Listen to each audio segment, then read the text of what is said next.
could make it.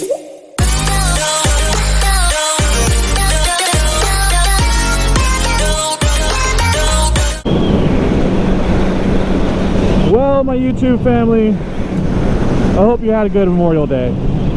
By the time this is up, it'll already be over. But I gotta be totally honest with you, man, I didn't do a damn thing today. I slept until 1 o'clock in the afternoon. 1 o'clock, which never, ever, ever happens. So, hopefully I reset myself or something. I don't know. But anyways, what I was going to talk about today was something that some people might not like, I guess. It could be construed as talking shit, essentially. But I've been thinking about it for a while now, and I actually made this video one other time, and then I didn't like the way it turned out because it came off really bad, I guess, and it still might come off bad. But anyways, my channel, if you don't like it, you don't have to watch it. What's up, fellas? So what I was going to talk about today was things that other motovloggers do that I can't stand. I hate it. It'll make me not watch them. It'll make me unsubscribe from them. It'll make me, tell other people not to watch them, essentially, if they ask me about it. Like, oh, you do YouTube, what do you watch? Who don't you like? And I'll tell them. And, dude, what are you doing? Get off your fucking phone. So, I don't really have a list, I just have a couple of things. So one of the things that they do that I don't like is begging for money. Begging for money. Now, there's a difference between begging for money and just doing a regular Patreon. So I'll kind of differentiate between the two here.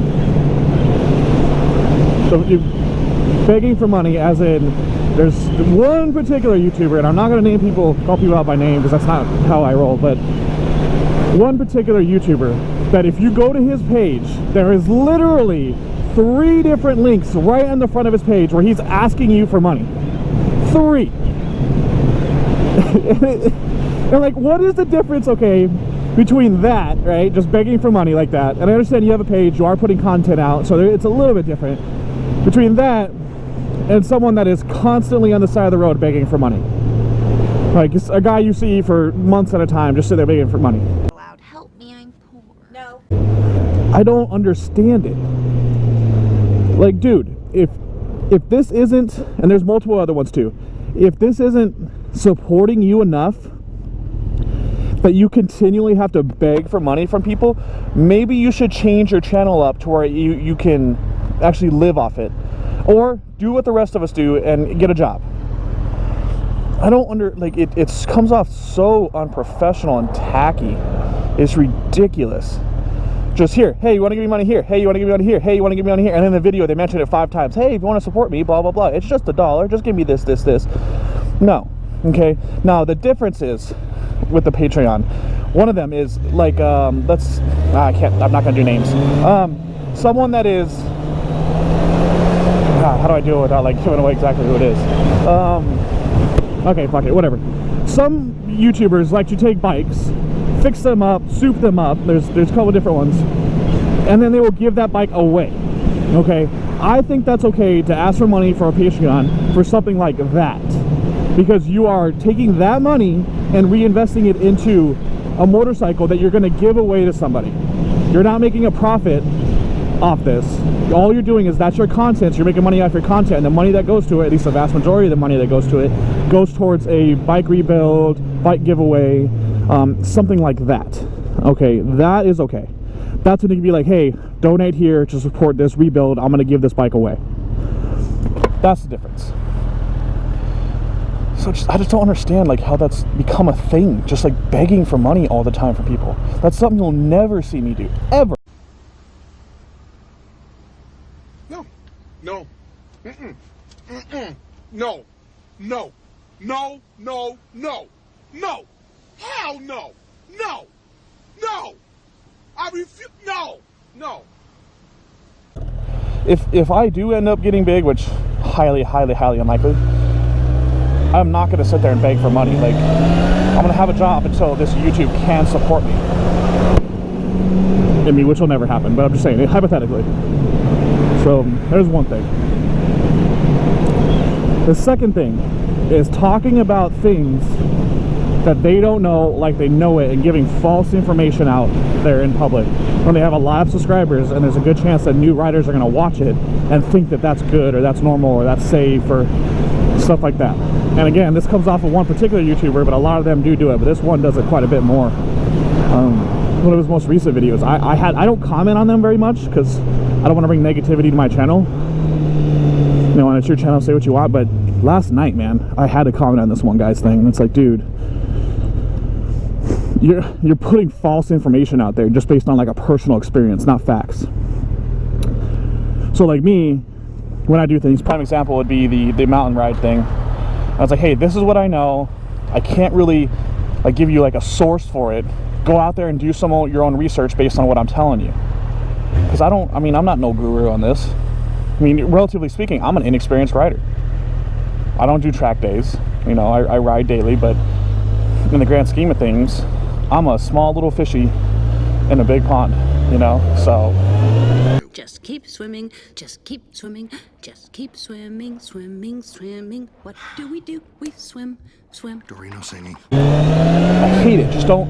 The main thing is it's unsafe for new riders, someone that just bought a 250 and they watch your channel and they're like, oh, this is what I'm supposed to do. I don't get it. Don't talk about things that you don't know, and if you do, preface it with, hey, this is how I feel, blah blah blah, but go do your own research. You know, it's like when you're reading something and it has a little asterisk next to it, you have to go down and look to the bottom of the page and be like, what the fuck's this asterisk for? That's what you should do. Oh man.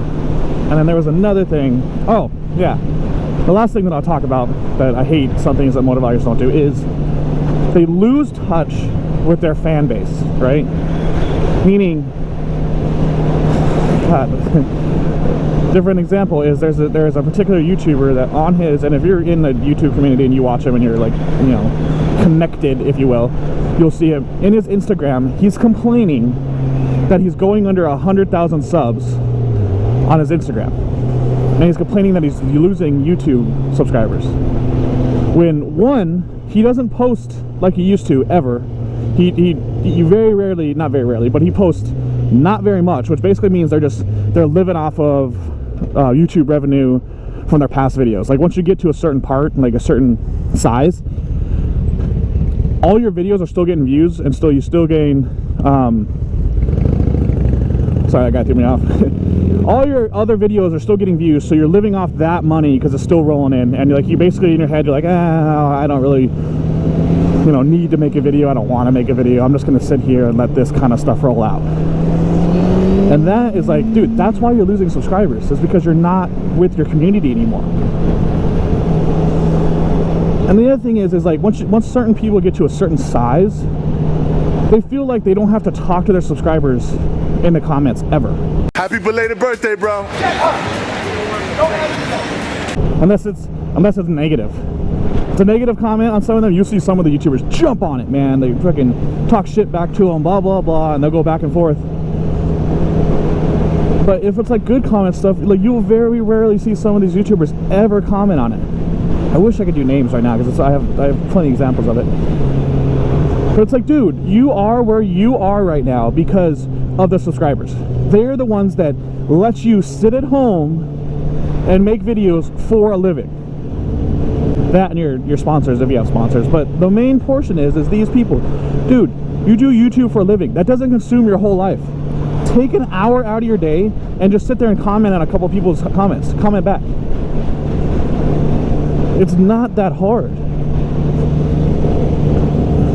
You know, I just feel like a lot of them have lost track of why they do it and everything like that. Like, and it's kind of sad, honestly, because like I would love to have something like that. I would love to have that kind of notoriety on YouTube and like be able to connect with people and stuff like that. And to see other people just kind of squander it away. It's kind of like someone that gets like your dream car, right? Like whatever your dream car is. And then you see them just destroy the dream car. They treat it like shit. They don't do maintenance on it. They, you know, they treat it really bad. You're just looking at it like, dude, I would love to have that fucking car. What the hell? You know, but so that's the thing is I don't, and those things will quickly, not the third one is kind of like, whatever, dude. But the first two, the begging for money and talking about shit you don't know, will make me completely not subscribe to your channel anymore. But I want to know what you guys like. Kind of setting myself up for something here, but oh, be like, you know, I want to be like, hey, what do you like, or what don't you like that some YouTubers do, motovloggers do? They'd be like, complain about other motovloggers. Yeah, okay. If you put that in there, touche. Good job. I got you. Oh man, but that's just my take on it. Man. Like, and I remember watching motovloggers before I rode. So you're talking 4 or 5 years ago, and that was like the days that people did it because it was fun. It was something they liked to do, and which is why I do it. But nowadays, no, thank you. Nowadays, it's more like, how can I get so many subscribers to make money? You know, and I don't agree with that. I mean, it's your jam, do what you want. But I just don't think that. I think a lot of it kind of ruins what motovlogging could be to some people. Anyways, Memorial Day, I had nothing to do, so I figured I'd come and complain to you guys. Oh man, you know, vent a little bit. But that'll do it. As always, check out my Instagram. Oh, one other thing, if you made it this far and you're still watching, if I say something in my videos, right, and I'm not going to name the name, if you want to go through my comments, you can figure it out. If I say something in my videos that you disagree with, and you want to have constructive criticism on it in a conversation, good, all well and good. But if you want to sit there and then after a while start to like belittle me and basically just talk down to me, you're going to get blocked, period. So if you are the person that I talked to today, that's why you got blocked. And it's sad because you've been around for a while and you've commented on a lot of things of mine. But the moment that you start belittling me or belittling other subscribers, like, you know, which isn't what happened, but that starts happening, I've blocked people before that before, you're going to get blocked. Have an actual conversation with me without trying to be insulting. So that sucks that you were around for a really long time and all, but bye. Quit. Bye, Felicia. Y'all stingy. It's not my fucking problem, dude. Anyways, check out my Instagram, F_520. Come talk to me, come say what's up in a constructive way, not a fucking douchebag way. Alright guys, well I'll talk to you later. You all have a good one now.